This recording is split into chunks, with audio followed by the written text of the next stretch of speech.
Ça y est, tout le monde est arrivé, ou presque. En tout cas, je vous souhaite la bienvenue pour cette nouvelle présentation. Je voulais annoncer, on parle de sécurité au travail dans une petite brasserie. Je vais laisser à nos intervenants le soin de se présenter eux-mêmes. Ils vont faire vivre cette question qui, évidemment, n'est pas la première question qu'on se pose en faisant une bière. Sécurité au travail, bon. Mais on sait tous qu'il y a un moment, il faut vraiment se la poser. Et quand je dis il y a un moment, il ne faut pas que ce soit au dernier moment ou trop tard. C'est donc le moment, justement, pour eux de venir faire cette intervention. Bienvenue à vous.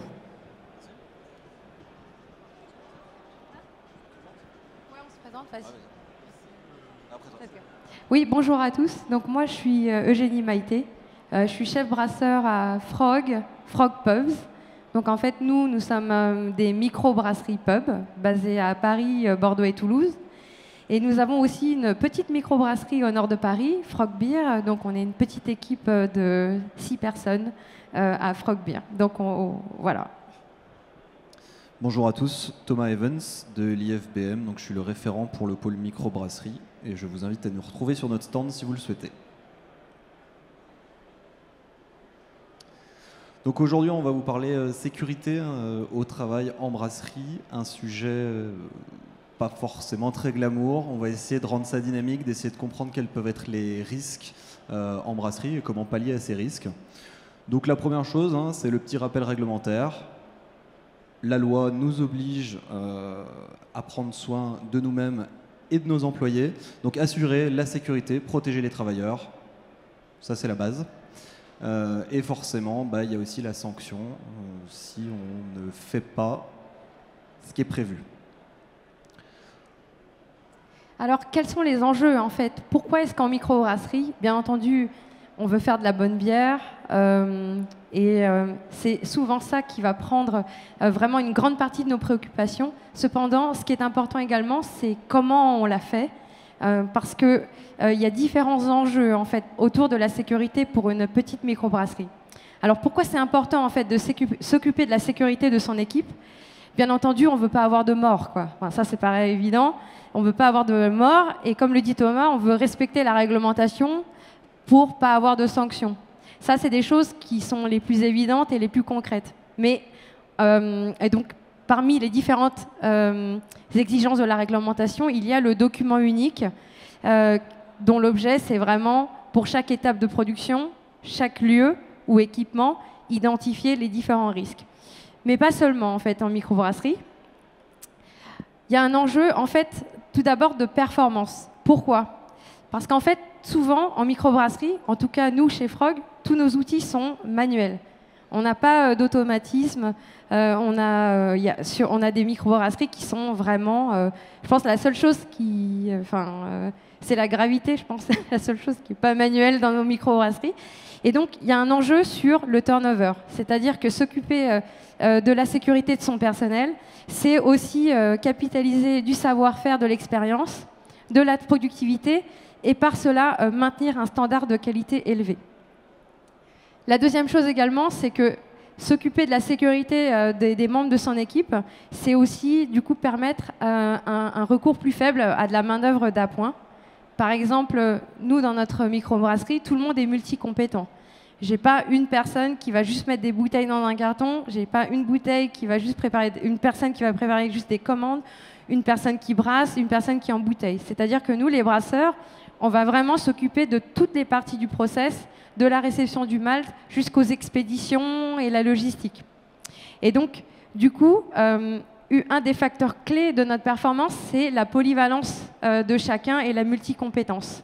Et donc, arriver à préserver justement les membres de son équipe, à fidéliser et à justement garder toute cette expérience, ça permet vraiment d'avoir des gains en termes de productivité et des économies en termes de main-d'œuvre. Ensuite, au niveau du management, parce que c'est quand même un enjeu de management, c'est vrai que la sécurité, on le vit souvent comme des contraintes, des règles qu'on doit appliquer, des choses à suivre, des choses à respecter, des lunettes à porter, etc. Il y a un enjeu ici de management sur comment en fait on présente le sujet de la sécurité auprès des membres de son équipe. C'est aussi l'opportunité de faire quelque chose pour les membres de son équipe. C'est aussi responsabiliser les membres de son équipe. C'est-à-dire que souvent on est sur une dynamique qui est très descendante, alors qu'en réalité, lorsque on partage un espace de travail qui parfois en microbrasserie n'est pas très grand, qui n'est pas forcément optimal, parce qu'on n'a pas forcément toujours les moyens de mettre en place une organisation qui soit idéale. C'est arriver à responsabiliser chacun sur le fait qu'il est responsable de sa sécurité, mais également de celle des autres. C'est vraiment, en tout cas pour moi, un levier de cohésion de groupe qui est vraiment très intéressant. Et enfin, souvent, on regarde la sécurité uniquement comme un enjeu qui est interne aux quatre murs de la brasserie, alors qu'en fait, s'occuper de la sécurité et de la santé des membres de son équipe, ce n'est pas simplement ne pas avoir d'accident dans la brasserie ou améliorer ses performances, mais c'est aussi permettre à chacun de son maintien de salaire. Parce qu'en fait, souvent, on pense que ce sont des préoccupations qui sont très loin, mais si on ne maintient pas son salaire, quels sont les risques?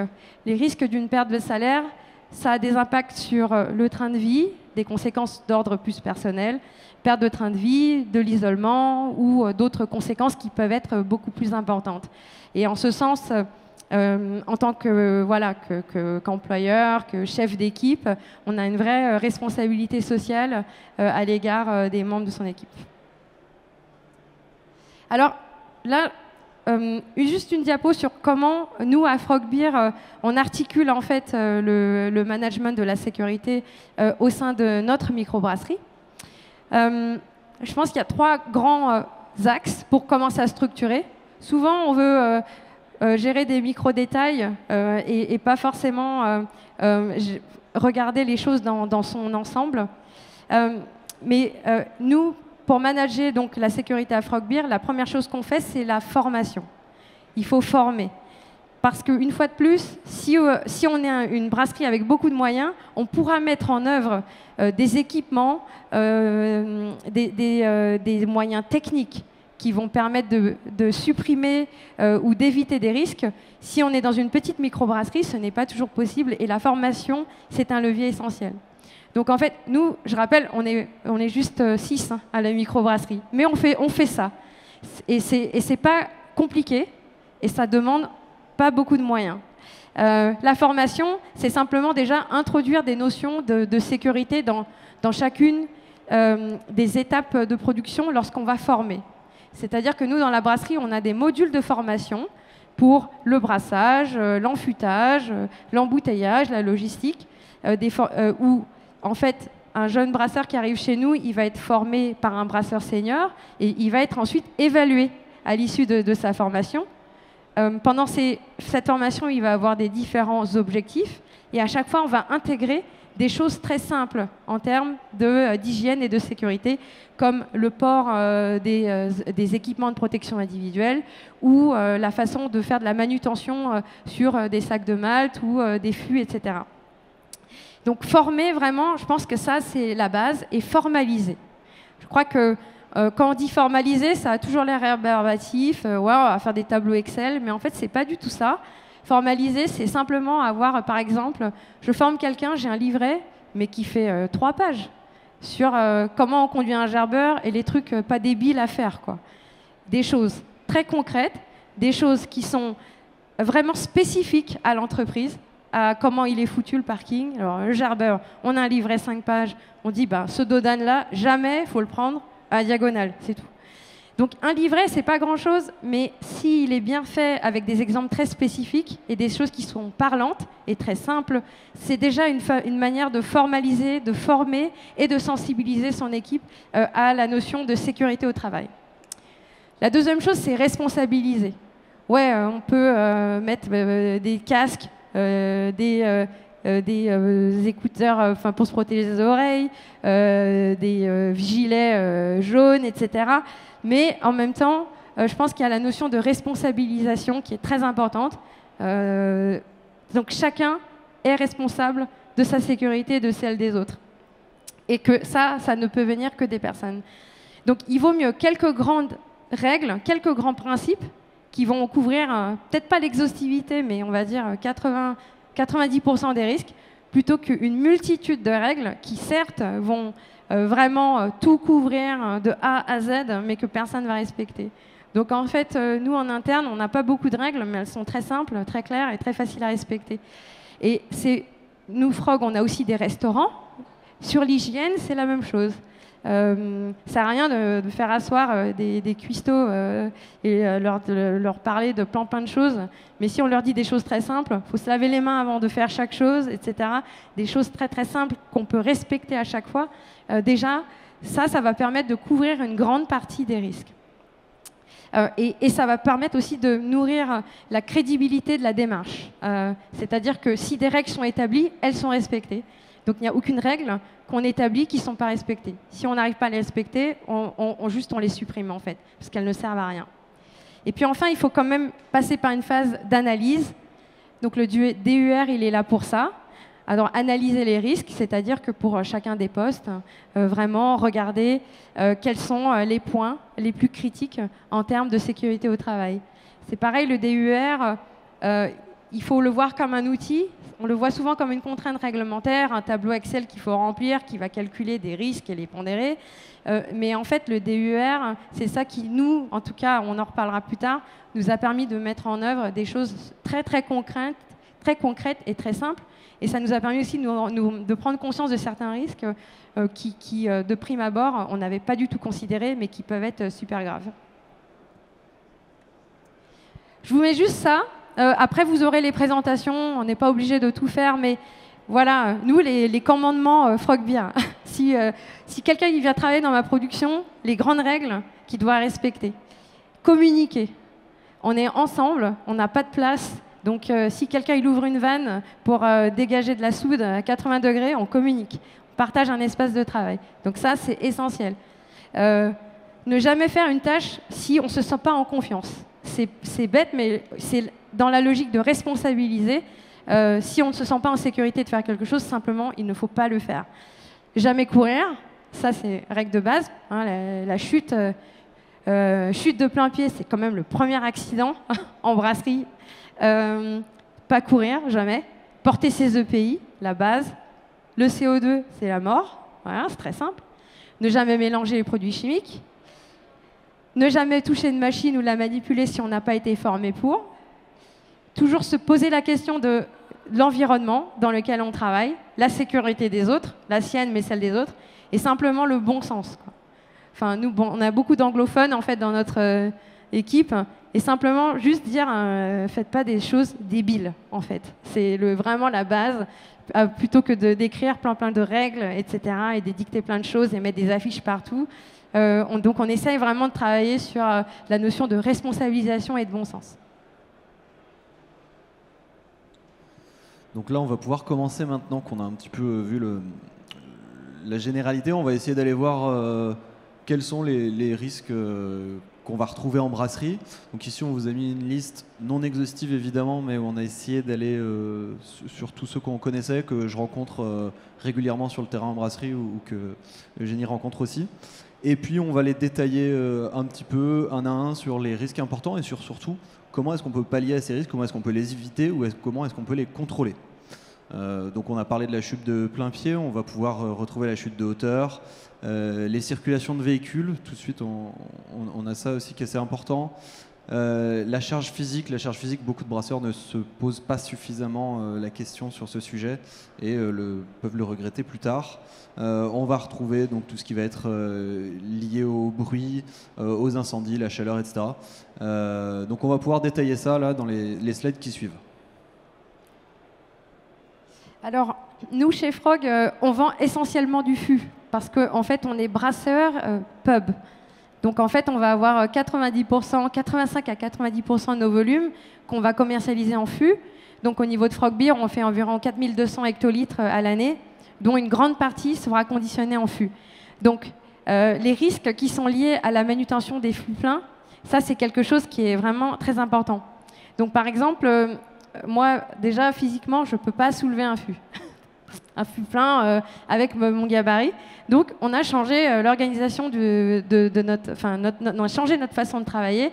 On a dissocié le lavage des fûts. Donc, on a une laveuse de fûts qui est séparée, ce qui permet en plus de faire du lavage de fûts en temps masqué. Et ensuite, on ne fait que du remplissage avec une tête manuelle. Ça permet donc de ne faire de la manutention que de fûts vides. Donc, à aucun moment, on va, par exemple, soulever des fûts pleins. Aussi, au niveau du stockage, les fûts sont empilables, mais on insère des palettes intercalaires au niveau des fûts. Ça veut dire qu'on va mettre une palette de fûts, 6 fûts qu'on va remplir, une autre palette Europe, et ensuite 6 fûts qu'on va remplir. Ce qui va permettre, au moment de la préparation des commandes, de la même manière, de ne jamais soulever en charge des fûts qui sont pleins, et du coup de n'utiliser que le gerbeur pour pouvoir soulever les fûts. Ensuite, il s'agira juste de les faire rouler sur une palette, mais ça permet vraiment d'éviter de se faire mal au dos ou d'autres accidents. Il faut savoir qu'à peu près, nous, on va gérer un transit à peu près 7 tonnes d'équivalent, on a calculé, de fûts sur 2 tournées par semaine. J'ai un brasseur à chaque fois qui s'occupe de toutes les commandes de fûts. Et donc, avoir un système comme ça permet vraiment de se préserver des risques qui sont liés à la manutention des fûts pleins. Là, je vous ai mis une photo de Ike, donc, qui s'occupe de la brasserie. Et donc, simplement, juste pour voilà, vous dire que, enfin, vous montrer un petit peu qu'est-ce qu'on fait, nous, et que c'est des choses extrêmement simples, mais qui permettent vraiment de ne jamais avoir à désolidariser de fûts et soulever des fûts pleins. On retrouvera aussi donc un autre système peut-être un peu plus onéreux pour des volumes un peu plus conséquents, où on va avoir une pince ou un système de manutention qui nous permet du coup d'éliminer totalement le poids du fût et de pouvoir gerber, empiler les fûts sur des palettes sans avoir manipulé la charge. Ou alors une autre solution, la solution je fais plus de fût, je fais plus que du vrac, qui peut être adapté à certains modèles, et donc tout de suite on élimine le port de charge sur les fûts. On ne parle pas des sacs de malt ou autres, où là on peut retrouver d'autres solutions. La chute de hauteur, dans l'idéal, donc en brasserie, on va être amené à monter sur les tanks pour levurer, pour mettre des épices, du houblon, ou ce que vous voulez intégrer dans votre tank. Quand on n'a pas la possibilité d'avoir une passerelle fixe qui permet de protéger le travailleur, eh ben, on se retrouve à devoir aller chercher des solutions. Donc les premières solutions, ça peut être de remplacer, d'utiliser donc des nacelles déplaçables, des gazelles, des échelles avec une sécurité. Et quand on n'a pas la possibilité d'avoir une nacelle où on va avoir une plateforme sécurisée, eh ben, tout de suite, si je monte sur une échelle en haut de mon fermenteur, c'est le harnais, vérification du harnais régulière, etc. etc. Et évidemment, à l'utilisation de certains outils, eh ben, on va pouvoir aller chercher de la formation, de la vérification des aptitudes de nos opérateurs quand ils vont travailler là-dessus. Donc quelques exemples. Donc ici, une passerelle fixe à droite pour aller faire de la manutention sur les tanks. Ouais. Puis là, donc c'est à Frog Beer, là, il y a la gazelle au milieu, donc, qui est une petite plateforme. Ça vous permet de faire le dry hopping ou d'autres opérations sur les FV, enfin les fermenteurs de 25 hectos. Et une petite nacelle ciseau qu'on peut déplacer, qui permet sur les 50 hectos de faire les opérations en sécurité. Encore une fois, une solution, donc cette fois-ci d'éliminer le risque, hein, comme avec les fûts, on ne fait plus de fûts, il n'y a plus de risque. Là, la même chose, hein, chute de hauteur, on monte plus. Et comment est-ce qu'on fait nos opérations? Là, on peut avoir plusieurs solutions. On va avoir la solution pour le houblon, de système de houblonnage externalisé des tanks. Vous avez plein d'exemples sur le salon. On va retrouver pour les levures, au lieu de mettre les levures par le haut du tank, qui en plus peut causer des problèmes hygiéniques, et on va pouvoir utiliser un fût modifié, un fût de levure pour injecter directement au pied de tank, et on élimine totalement le risque de monter en haut du tank de manière régulière. Alors ensuite, bien entendu, il y a un risque qui est très présent en brasserie, qui est lié aux produits chimiques. Donc ici, certainement, la plupart d'entre vous mettent, pour les brasseurs en tout cas présents, mettent déjà en place ces pratiques. Donc simplement un rappel, donc des palettes de rétention, hein, en cas de déversement, de fuite, avec une séparation entre les acides et les bases. Les EPI, bien entendu, porter des lunettes de sécurité, gants de sécurité, masques si nécessaire pour la manipulation des produits chimiques. La séparation humain-produit, donc avoir un local bien séparé avec extraction pour le stockage des produits chimiques. Et enfin, bien entendu, de la sensibilisation, de l'affichage, de la formation. Nous, ce qu'on a également, c'est un classeur avec toutes les fiches données sécurité. C'est une genre de bible. C'est que s'il y a quelqu'un un jour qui part à l'hôpital, on sait qu'il y a ce classeur là, au milieu du bureau, qu'il faut emmener emmener aux urgences. Et douche et rince-œil qui sont obligatoires. Donc voilà, juste quelques illustrations. La signalétique, c'est très important. Communiquer. Les palettes de rétention, la séparation acide-base, et puis voilà, de l'affichage pour pouvoir sensibiliser aux consignes de sécurité. En brasserie, on va manipuler des outils qui vont faire du bruit. Dépendant des différents outils, ici je vous ai mis 2 outils qu'on peut retrouver dans beaucoup de brasseries, la centrifugeuse, le compresseur d'air. Donc évidemment, les solutions simples, ça va être le bouchon d'oreille, le casque anti-bruit, le bouchon sur mesure qui peut être adapté à une équipe pour continuer d'avoir une communication claire entre eux.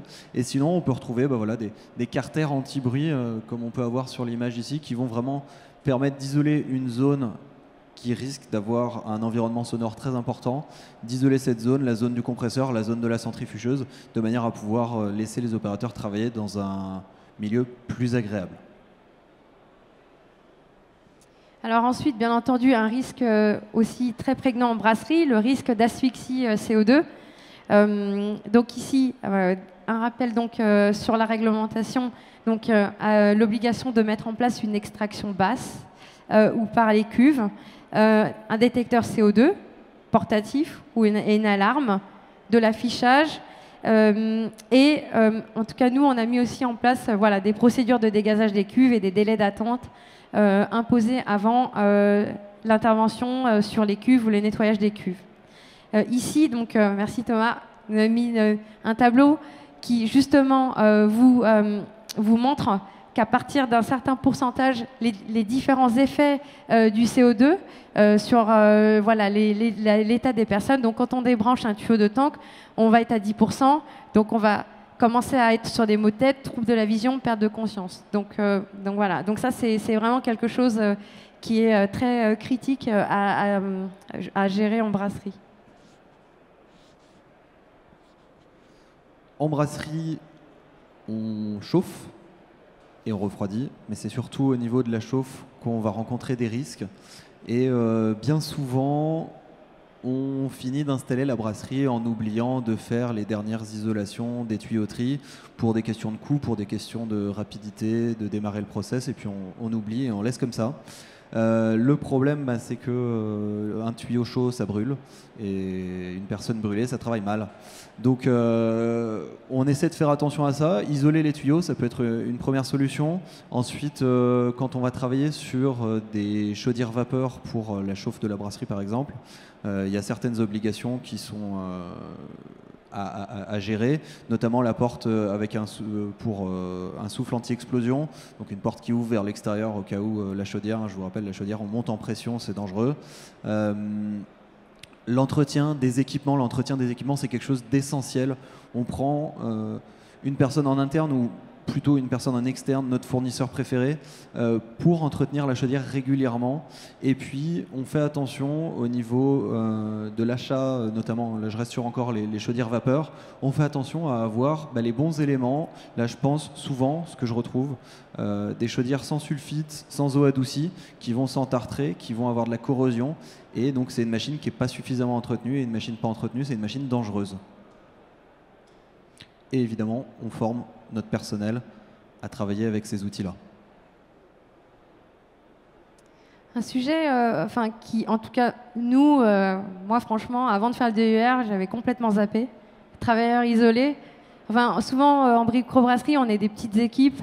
Après, il y a le week-end, le samedi tout seul, le dimanche tout seul, parce qu'il faut suivre telle bière ou faire telle opération et que ça doit se passer dimanche. etc. C'est en fait très important parce qu'on est sur des tâches de manutention où il peut y avoir des risques de blessures physiques. Ce qu'on a mis en place, nous, quelque chose de très simple, mais on ne peut pas mettre 2 personnes à chaque fois, en fait, parce qu'on n'est pas assez nombreux. Donc, rien que mettre en place un bracelet montre PTI, donc de protection du travailleur isolé, ça, c'est quelque chose qui permet vraiment de se rassurer, de sécuriser la situation de travailleur isolé.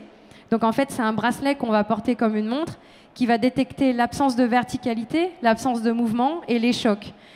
Et qui, en cas justement d'absence de verticalité ou de choc, va automatiquement téléphoner et être relié à 3 numéros, dont le mien, Zabi, qui est mon espace de production, et les secours.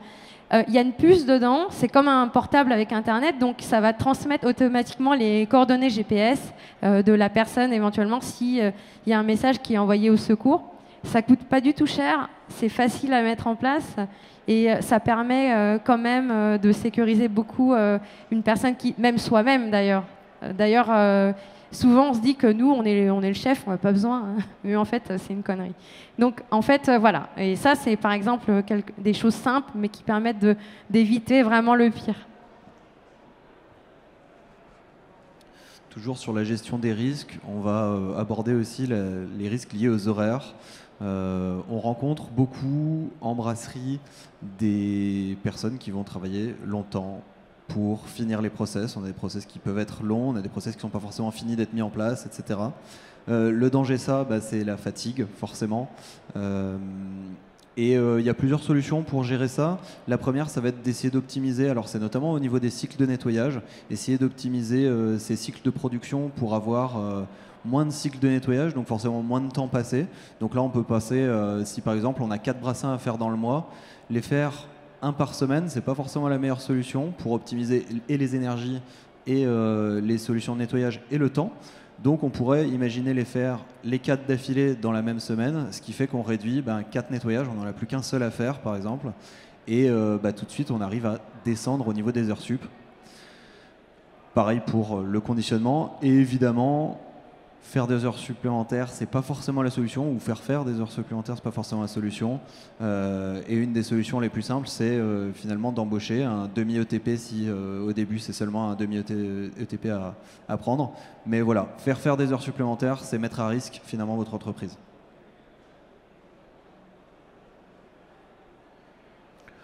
Au niveau des automates, donc on retrouve des brasseries avec différentes échelles d'automatisme.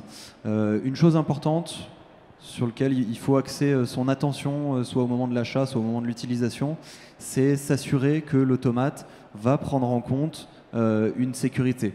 Je pense notamment à la sécurité qui vient nous montrer, assurer à l'automate que la porte a bien été fermée, qui va arrêter le process si j'ouvre ma cuve d'ébullition en pleine ébullition, de manière à ne pas ébouillanter l'opérateur qui aurait oublié de consigner. Je pense aux téléphones sur les tableaux de pontage qui vont être reliés à un petit capteur qui va dire « Ok, le lignage a été fait, on peut envoyer le produit chimique, le mou, la bière. »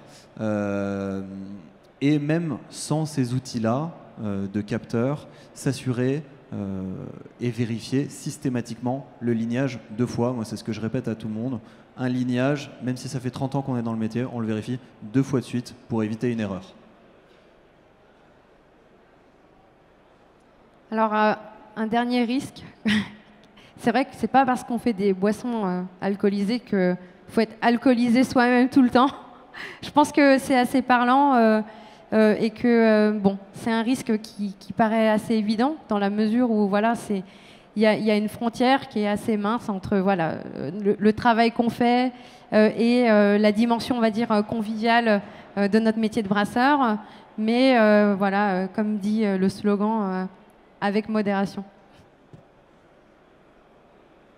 Donc voilà, simplement pour résumer, donc être passionné, bon, c'est une chose, mais ça ne veut pas dire sacrifier sa santé. C'est important de faire attention à soi et aux personnes.